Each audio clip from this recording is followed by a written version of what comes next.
Hey proficient thinkers, in today's video I'll be covering what you need to know about non-fungible tokens aka NFTs. Non-fungible tokens NFTs seem to have exploded this year, from art and music to tacos and toilet paper that are selling like the 17th century exotic Dutch tulips, and some for millions and millions of dollars. But are NFTs worth your money or the hype? Are NFTs here to stay, and will they change investing forever? Make sure to stick around till the end, as I've left my bonus tip at the end of the video on how you can purchase your very own NFT from popular NFT marketplaces.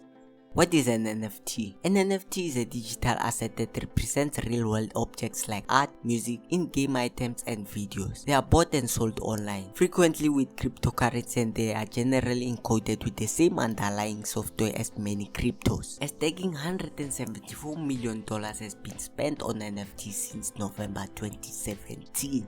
How is NFT different from cryptocurrency? NFT stands for Non-Fungible Token. It's generally built using the same kind of programming as cryptocurrency. Physical money and cryptocurrency are fungible, meaning they can be traded or exchanged for one another. They are also equal in value. $1 is always worth another dollar. Crypto fungibility makes it a trusted means of conducting transactions on the blockchain. NFTs are different though. Each has a digital signature that makes it impossible for NFTs to be exchanged for one another, hence non-fungible.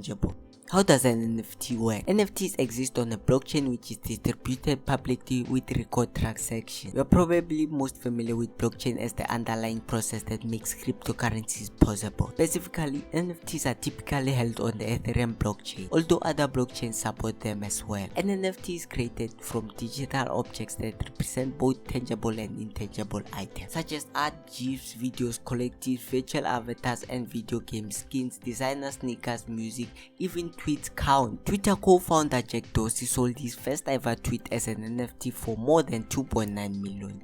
Essentially, NFTs are like physical collector's items, only digital. So instead of getting an actual oil painting to hang on the wall, the buyer gets a digital file instead.